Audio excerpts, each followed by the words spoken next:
At my son's law school reception, I was directed to the kitchen. Catering staff this way, a manager hissed, shoving a starched apron against my chest. I could have flashed my federal judge credentials, but when his girlfriend's father said, "Keep that cleaning lady away," I let them learn the hard way. Showing my cards too early is a rookie mistake. I tied the strings tight, my fingers tracing the hidden scars of a woman who once mopped floors to pay for law school. The ballroom smelled of expensive cologne and cheap entitlement. I moved through the crowd with a silver tray, my gaze lowered but my ears wide open. The elite of the city saw a prop, not a person. They spoke freely of backroom deals and bought seats on the bench while I refilled their crystal flutes. Across the room, I saw Julian. My son looked handsome in his tuxedo, though his eyes scanned the door for the mother, who had supposedly missed his big night. I drifted toward the high, top tables where Arthur Sterling held court. He was the man who had called me a cleaning lady. He laughed, a sound like dry gravel. As he patted his daughter's hand, he spoke of his firm's upcoming merger, his voice booming with the confidence of a predator who owns the forest. He didn't see me leaning in to clear his empty glass. He didn't know that the case for that very merger sat on my mahogany desk. We buried the toxicity reports in the discovery dump. Arthur whispered to a partner. He grinned, adjusted his silk tie, and sipped his scotch. Judge Naomi is a diversity hire. She doesn't have the stomach or the intellect to dig through 4,000 boxes of paperwork. We'll steamroll her by Monday morning. I felt a cold thrill race down my spine.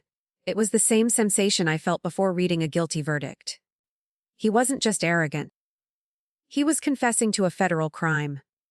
The tension broke when a young server named Alina tripped near the buffet. She was a law student working 2 jobs, her hands shaking as she reached for a fallen tray. Chloe Sterling didn't offer help. Instead, she stepped on the girl's hand with a sharp stiletto heel. "Get this trash out of here," Chloe snapped, her face twisting in a mask of practiced disdain. Arthur laughed at the girl's pain. My son started to step forward. But I caught his eye and gave a sharp, microscopic shake. I stepped into the light, pulling the apron over my head to reveal the navy suit beneath. The dean of the school suddenly appeared, his face turning ashen as he realized who was standing in the catering line. "Judge Naomi," he stammered, his voice carrying over the music. The room went silent. Arthur's glass slipped from his hand, shattering on the marble floor. I looked him in the eye, my voice as cold as a winter gavel. The discovery phase was over. Now, the sentencing would begin. Arthur stood frozen as the echoes of my name died in the vaulted ceiling. The dean rushed forward to offer a hand I refused to take. My focus remained on Alina, whose hand bore a red welt from Chloe's heel. I knelt beside the girl, helping her gather the broken porcelain while the room watched in a suffocating vacuum. The power had shifted from the stage to the floor. Arthur's confident smirk had vanished, replaced by a twitching lip. The silence was a physical weight against my chest. I looked at the dean and pointed toward the back office. "We need a private room and a first aid kit," I said. My voice was low but cut through the air like a blade. Julian stepped to my side, his hand resting on my shoulder in a silent apology. He finally saw the monsters he had invited into our lives. He looked at Chloe, and his disgust was absolute. Arthur finally found his breath, though his voice wavered. "Judge, this is all a massive misunderstanding," he stammered. He tried to project authority, but his sweat betrayed him. I didn't look up from Elena's bruised hand. I merely noted the way his partners were already backing away from him. They knew a sinking ship when they saw one. I reached into my pocket and pulled out my phone. A single message was waiting from my head clerk. The text confirmed that the environmental reports were missing from the official court filing. Arthur had followed through on his boast. He had actively obstructed justice while I watched him drink scotch. I stood up, smoothing the front of my suit. The manager who had handed me the apron now looked ready to faint. I ignored him and focused on the man who thought I was invisible. Arthur took a step back, hitting the buffet table. "You mentioned box 4000, I said, my tone clinical. "You spoke about burying the toxicity data between cafeteria receipts." The color drained from his face until he was the shade of a ghost. The partners froze, their own legal careers flashing before their eyes. They realized I hadn't just been a witness to their cruelty. I was the presiding officer of their doom. Arthur tried to speak, but only a dry, rattling sound came out.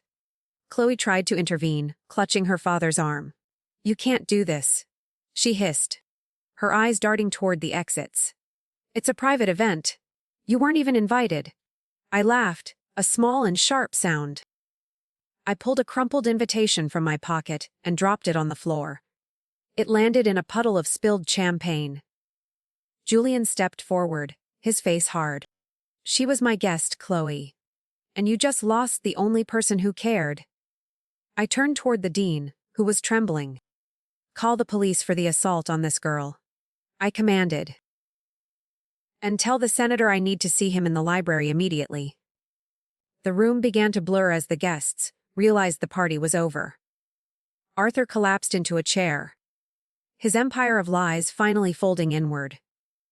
I looked at the heavy oak doors of the club. They no longer looked like an entrance. They looked like a prison. The library doors groaned as I led the group inside. The air was thick with the scent of old paper and expensive tobacco. Senator Reynolds stood by the fireplace, his silhouette sharp against the glowing embers. He turned, his brow furrowing as he saw my suit and the trembling girl at my side. "Naomi, what is the meaning of this?" he asked. I didn't answer him immediately. I simply pointed to the bruised hand Elena was hiding behind her back. Arthur followed us, his steps heavy and desperate on the Persian rug.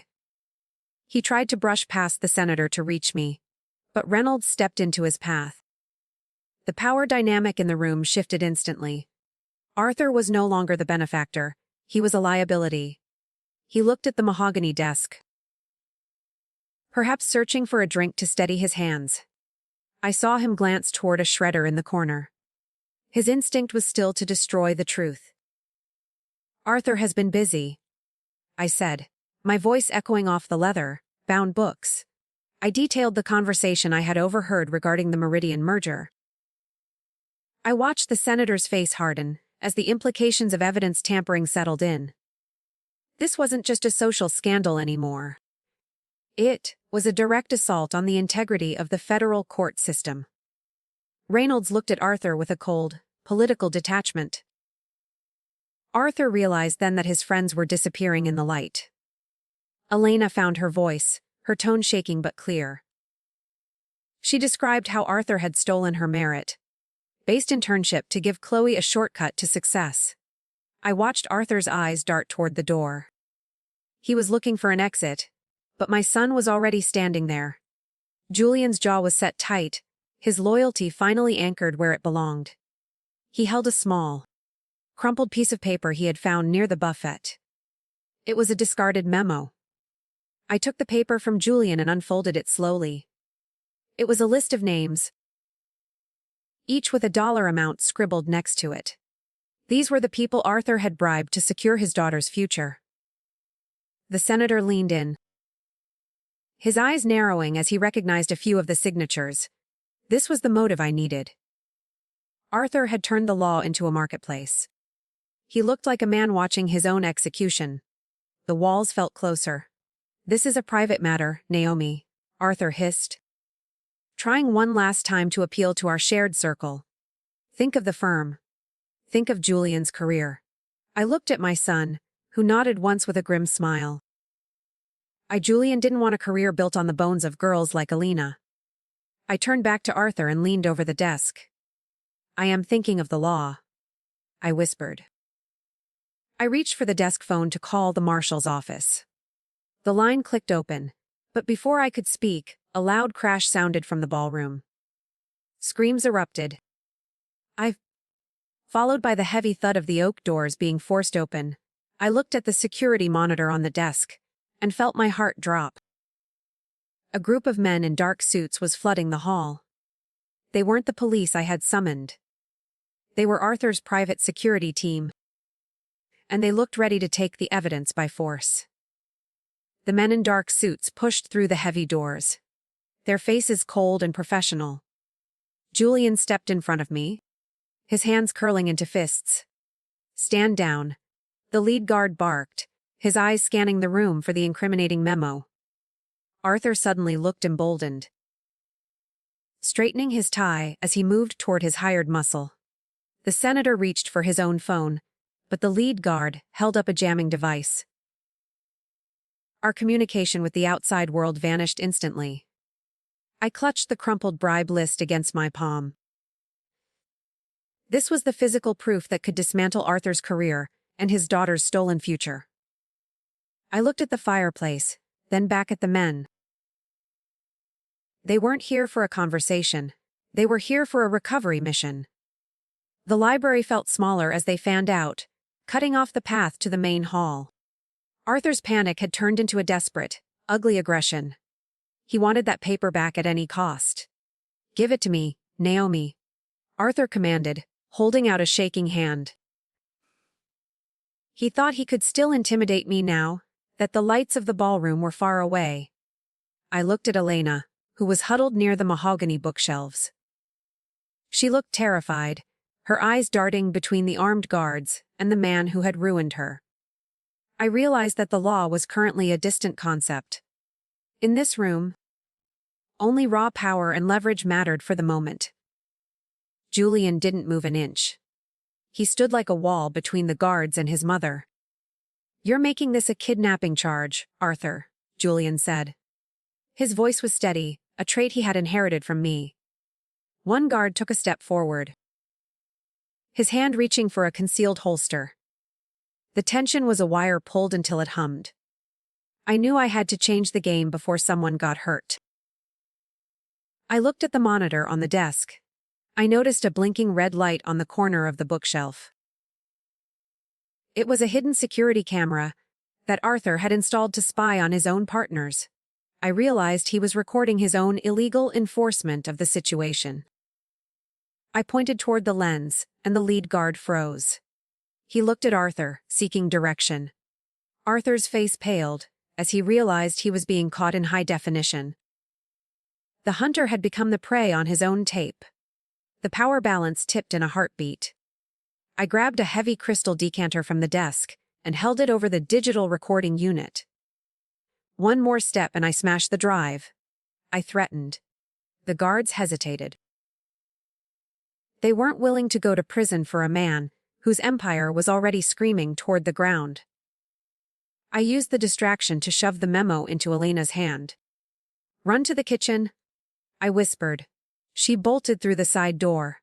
Arthur tried to grab her, but Julian tackled him to the rug. The lead guard signaled his men to retreat, just as the real sirens finally wailed outside. I looked at the digital recording unit on the desk. It was empty. The bluff had saved our lives, but victory felt hollow without the physical evidence of the assault. I needed that memo to ensure Arthur never practiced law again. I looked at the side door, where Elena had disappeared into the darkness. She was out there with the only paper that could link the bribes to the senator's friends. If she was caught by the retreating guards, everything we had done tonight would be for nothing. The senator walked to the window, his face a mask of cold calculation. He wasn't looking for the police. He was looking for a way to save his own reputation. He turned to me, his voice dropping into a low, persuasive tone. "Naomi, we can settle this without a public circus," he suggested. I realized then that the rot went deeper than just one corrupt lawyer. The man I called a friend was already looking to bury the truth. I ignored him and moved toward the hidden bookshelf door. I could hear footsteps echoing in the service corridor, sharp and fast against the cold tile. I prayed it was Alana finding her way to the street. Arthur let out a choked laugh from the floor, his face bruised but his spirit still venomous. "You think she'll make it?" he wheezed. "My men know every inch of those tunnels." I felt a fresh surge of adrenaline. I grabbed a heavy brass letter opener from the desk and stepped into the dark passage. The air smelled of damp stone and old grease. I moved quickly, my heels clicking rhythmically until I forced myself to walk on the balls of my feet. I saw a flash of white fabric ahead. It was Elena, cornered at the end of the hall by a single guard who had stayed behind. He had his hand on her throat. The guard didn't see me approaching from the shadows. I didn't hesitate. I swung the brass opener, striking the metal fire alarm box on the wall beside his head. The deafening ring filled the narrow space, causing the man to flinch and release his grip. Elena dove past him, clutching the memo to her chest like a holy relic. I stepped between them, my shadow looming large in the flickering emergency lights. I was the law. The guard backed away, his hands raised in surrender as the local police flooded the corridor from the opposite end. They swarmed the area, their heavy boots thumping on the tile. I took the memo from Elena, her fingers cold and shaking.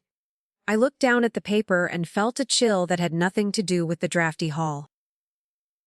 There was a name at the very bottom of the list. It was my son's name. The ink on the page seemed to vibrate under the harsh emergency lights. Julian's name sat at the bottom of the list, followed by a numerical figure that made my stomach turn. I felt the oxygen leave the narrow service corridor. Elena watched me, her breath hitching as she realized the shift in my expression. I folded the paper tightly, hiding the evidence from the approaching officers. This was no longer just a legal battle. It was a knife in my heart. I stepped back into the library, my movements mechanical and cold. Arthur was sitting on a leather chair, handcuffed and bleeding from a small cut on his lip. He saw me enter and his eyes immediately dropped to the memo in my hand. He let out a wet, mocking chuckle that filled the quiet room. "You found it, didn't you, Naomi?" he wheezed. I didn't answer him.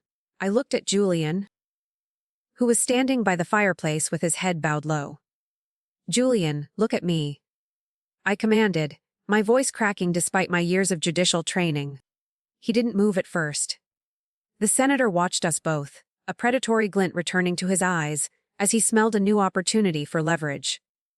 Finally, Julian raised his gaze. His eyes were red and filled with a shame I had never seen before.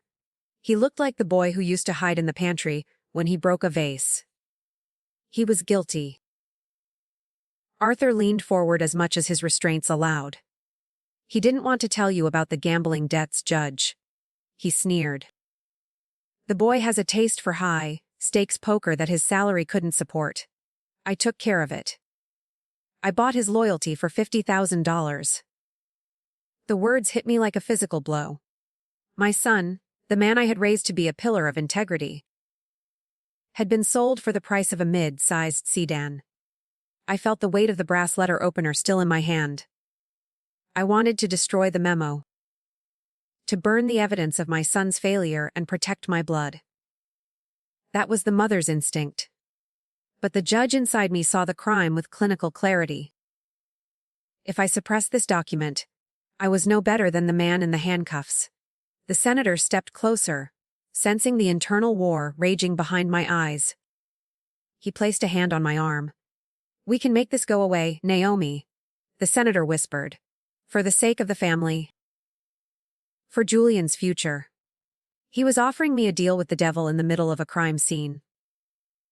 I looked at Alana, who was standing by the door, still trembling from the guard's assault. She was the real victim of this entire sordid web.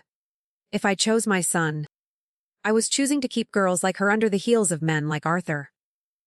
Julian took a step toward me, his hand shaking. "Mom, I'm so sorry," he choked out. "I thought I could win it back. I thought I could fix it before you found out." He reached for the paper, but I pulled it away with a sharp, reflexive jerk. The room felt like it was spinning, My career, my reputation, and my child were all balanced on a single sheet of crumpled stationery. I looked at the police sergeant waiting nearby. I saw the way Arthur was smiling. He believed he had won even while wearing chains. He knew my weakness was the boy I had sacrificed everything to raise. He expected me to fold, to trade my honor for Julian's freedom. It was a classic gambit. He didn't realize that I had spent 30 years learning how to read a bluff. I took a deep, steadying breath and looked at the fire in the hearth. The heat was tempting. The law does not have a mother, I said, the words tasting like ash in my mouth. I turned away from Julian and walked straight to the police sergeant. I handed him the memo, ensuring his body camera captured the transfer. I pointed to the entry with my son's name and the dollar amount. My heart felt like it was being carved out of my chest, but my hand remained steady. I had made my decision. It was final. Arthur's smile vanished instantly. He looked at me with genuine horror, realizing I was willing to sacrifice my own son to see him fall. The senator pulled his hand back as if I were made of ice. Julian let out a broken sob and collapsed into a chair, hiding his face in his hands. I didn't comfort him. I simply stood there, a federal judge in a ruined library, watching the handcuffs click shut on my heart. The sergeant took the paper with a gloved hand, his eyes scanning the listed crimes. Behind me, Julian was a shadow of the man he had been an hour ago. He didn't plead for mercy, but the silence between us felt like a growing chasm. The senator backed away, his polished shoes clicking sharply on the hardwood. He was already drafting his public denial in his head. I felt a strange, cold peace. My duty was done. But the cost was only starting. Arthur began to scream as the officers hauled him toward the door. He cursed my name, his voice cracking with a desperate, jagged fury. He promised that he would take everyone down with him, especially my son. I watched him go, my face a mask of granite that hid the internal bleeding. Chloe stood in the corner, her expensive dress stained with spilled champagne. She looked at me with pure hatred. She was her father's daughter, through and through. The room cleared slowly, leaving only the wreckage of the night. Alina stood near the bookshelf, clutching her acceptance letter like a lifeline. She walked toward me, her eyes wet with a mixture of terror and profound gratitude. She reached out to touch my arm but hesitated at the last second. I gave her a small, tight nod. She deserved this victory more than any of us. She turned and walked out, leaving me alone with my son. Julian stood up, his movements heavy and stiff. He walked to the window and looked out at the flashing blue lights below. "I never meant for it to go this far," he whispered. His voice was hollow, stripped of the charm that usually defined him. I didn't move to comfort him. The law didn't allow for hugs after a sentencing. I looked at the fireplace, watching the embers die out. The warmth was gone from the house. "You knew the stakes, Julian," I said, my voice sounding like it belonged to someone else. I walked to the desk and picked up my purse, my fingers brushing the leather. "You knew what kind of man Arthur was, and you let him buy you." He turned, his face wet with tears that didn't move me. He was no longer the child I protected. He was a defendant in waiting. We stood in the quiet library, two strangers bound by blood and shame. The senator reappeared in the doorway, his expression carefully neutral.